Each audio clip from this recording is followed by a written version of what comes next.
All right, Aaron, back again. And some big news in terms of the NCAA. The NCAA has approved voluntary activities for football and basketball. For me, it's more important for football because that's my favorite sport, honestly. So I saw the ESPN update on my phone earlier. It was about a few hours ago, but so they're resuming activities for football starting June 1st. They voted on that, and it's a big step in terms of college. I know the NFL is they already released the schedule. They're already doing like certain. I think they're doing certain workouts and whatnot. I'll have to read up on some of that, but I'm pretty sure the NFL's trying to start the season like right away, and the NCAA has been a little bit behind the NFL. So this is a big move for the NCAA. It was saying an NCAA vote on Wednesday cleared the return of student athletes to campus in football. Men's basketball, women's basketball, is basically fall sports, the three big ones. And a moratorium on all activities, athletic activities through May 31st. That was what started when the whole Corona thing was going around and most schools went to online. They closed down the campuses, and it's been like that since I think it was like mid March or something like that. And but as the article says, this doesn't necessarily mean a rush back to campus for these three sports, and they will be made by state and local governments, conference, and university officials. So this does depend on what state you live in and how the government reacts to the coronavirus.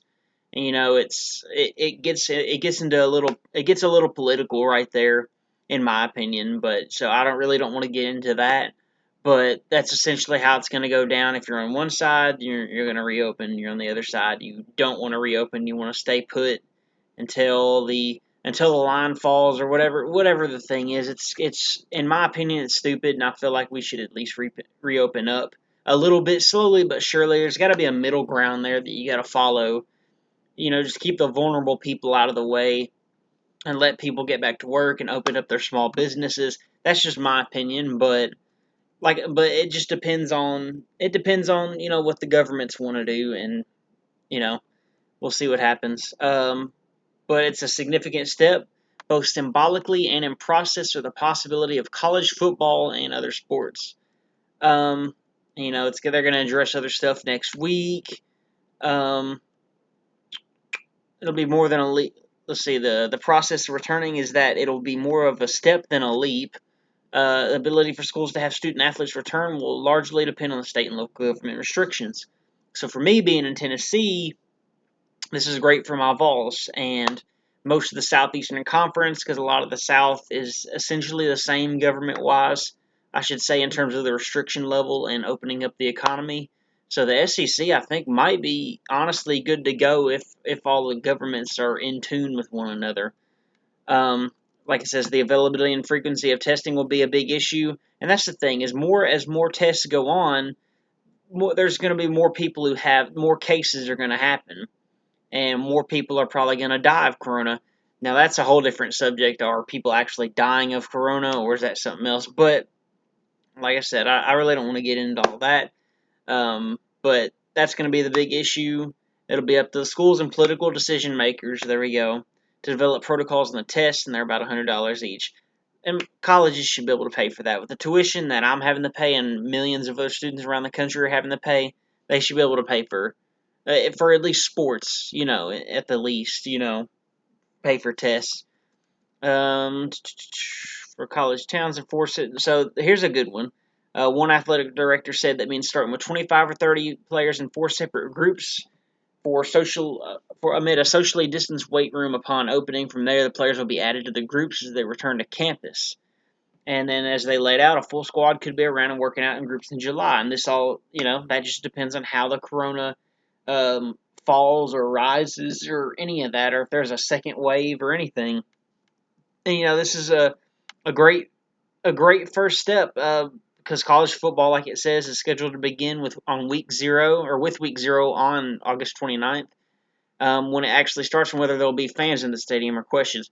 So in my opinion, I think it's obviously a great first step, and I really would love to have fans in the stadium, because I really think the corona it's not as bad as the media is saying it is, and there's certain aspects of it to where some people are like the media is just blowing it out of or not blowing. It's a serious issue. Don't get me wrong, but at the same time, we do need to reopen the economy up, and that it's not really sacrificing lives because I think more people will die staying in, and not having a job, not having their small business opened, and there's no entertainment going on right now except for that Korean baseball league, I think, and the UFC.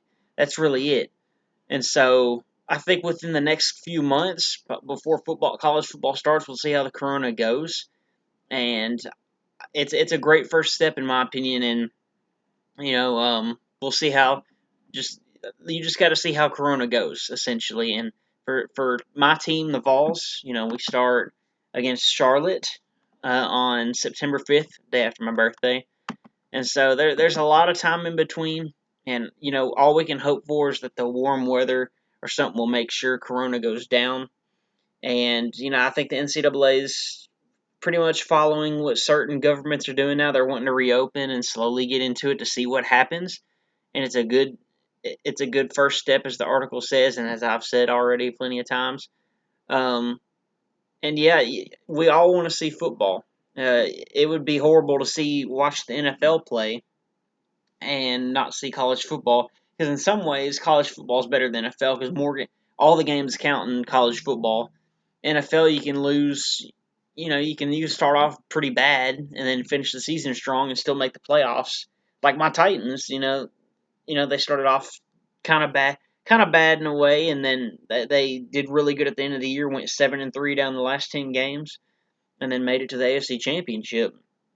So, and then college football, it's like teams like if Tennessee, if we want to make like the championship or something like that, we can't lose the game. Obviously we're going to lose the game. In my opinion, I feel like we'll go like 8-4, 9-3, or something. That'll be for later down the road.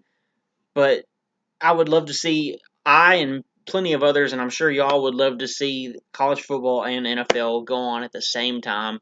And the NCAA is finally catching up with the NFL on this. Or not, I shouldn't say catching up, but they're finally in lockstep on terms of how to deal with the coronavirus and seeing where it'll lead to down the road. But yeah, thank y'all for watching. I was kind of just reading off and giving my thoughts a little bit without trying to get too political and whatnot. So yeah, thank y'all for watching. Just like and subscribe, and just comment what y'all think. That's the rate part of it. Just comment what y'all think. And yeah, God bless, and AFO is out.